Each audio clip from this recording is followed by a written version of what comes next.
തിരുവനന്തപുരം അന്താരാഷ്ട്ര വിമാനത്താവളത്തിന്റെ ഏകദേശം 2 കിലോമീറ്റർ അടുത്താണ് വെട്ടുകാട് പള്ളി സ്ഥിതി ചെയ്യുന്നത്.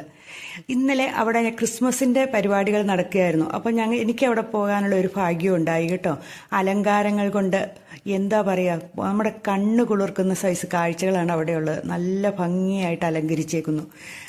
ഇത് വെട്ടുകാട് പള്ളിയുടെ അപ്പോസ്തോലൻ രണ്ടാമന്റെ കാലത്താണ് ഈ പള്ളി അദ്ദേഹത്തിന്റെ സെന്റ് സേവ്യറിന്റെ പാദസ്പർശത്താൽ അനുഗ്രഹീതമായ പള്ളിയാണ് എന്നാണ് പറയപ്പെടുന്നത്.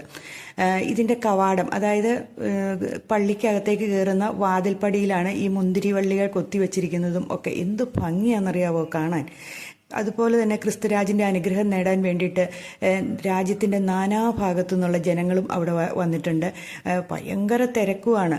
അതുപോലുള്ള എന്ത് ഭംഗിയും നല്ല തിരക്കും. ഒരു ഉത്സവം കാണണമെങ്കിൽ അങ്ങോട്ട് ചെല്ലണം. ആ മണൽത്തീരം മുഴുവൻ അലങ്കരിച്ചു വെച്ചിരിക്കുന്നത് നമുക്ക് കാണാൻ പറ്റും. പോർച്ചുഗീസ് വരവിന് മുമ്പ് തന്നെ ഈ പള്ളി ഉണ്ടായിരുന്നു എന്നാണ് വിശ്വാസം.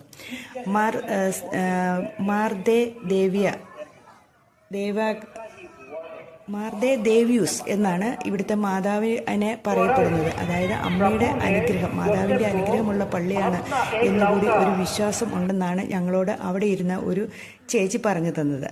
അപ്പോൾ എന്താണെങ്കിലും ഭയങ്കര സംഭവമാണ്. അകത്ത് കയറി വീഡിയോ എടുക്കാമോ എന്നൊന്നും എനിക്കറിയില്ലാത്തതുകൊണ്ട് ഞങ്ങൾ പുറത്തു നിന്നൊക്കെ എടുത്തു. പുറത്തു നിന്നുള്ള വീഡിയോകളാണ്. അകത്ത് കയറി ഞാൻ പ്രാർത്ഥിക്കുകയൊക്കെ ചെയ്തു കേട്ടോ. കുട്ടികൾ ആ ഗ്രൗണ്ടിൽ കിടന്ന് കളിക്കുന്നുണ്ട്. എല്ലാത്തിനും സൗകര്യമുണ്ടെന്നേ. മക്കൾക്ക് കളിക്കാനും ക്രിക്കറ്റ് കളിക്കുന്ന പിള്ളേരെയും ഒക്കെ നമുക്ക് കാണാൻ. കുറച്ച് പേര് കിടക്കുന്നതും കുറച്ച് പേര് ആ കൽപ്പടവുകളിൽ കൂടെ ഇരിക്കുന്നതും ഒക്കെ കാണാം. ഇതാണ് പള്ളിക്ക് അകവശം.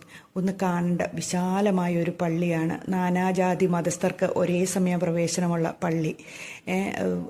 വലിയൊരു പള്ളിയാണ് കേട്ടോ വെട്ടുകാട് പള്ളി. ഒരിക്കൽ പോയാൽ നമുക്ക് നമ്മുടെ മനസ്സിനൊരു ശാന്തത വരുന്ന രീതി നമുക്ക് അവിടെ ചെല്ലുമ്പോൾ തന്നെ തോന്നാം. ഇവിടുത്തെ അലങ്കാരങ്ങളാണ് അതിൽ ഏറെ ഭംഗി തോന്നിക്കുന്നത്. എന്ത് ഭംഗിയായിട്ടാണെന്നറിയാം അലങ്കരിച്ച് വെച്ചിരിക്കുന്നത്. അത് നമ്മൾ നടന്നു പോകുന്ന നടപ്പാത വരെ അലങ്കരിച്ച് ഇരിക്കുകയാണ്. അപ്പോൾ അങ്ങനെ അതിനും ഒരു യോഗം എനിക്ക് ഉണ്ടായി. ഞങ്ങളങ്ങനെ അവിടുന്ന് രാത്രിയായിട്ടോ, നല്ല രാത്രിയാവുന്നവരെ ഞങ്ങൾ അവിടെ ഇരുന്നു. കുറച്ച് കഴിഞ്ഞപ്പോഴാണ് അവിടുന്ന് ഇറങ്ങിപ്പോകുന്നത്. ഒത്തിരി ആൾക്കാരെ, പരിചയക്കാരെയും ഒക്കെ കാണാൻ സാധിച്ചു. എൻ്റെ യൂട്യൂബിലുള്ള കുറേ ആൾക്കാരെയും ഒക്കെ കാണാൻ സാധിച്ചു കേട്ടോ. അങ്ങനെ ഇവിടെയൊക്കെ കയറി പ്രാർത്ഥിച്ചു.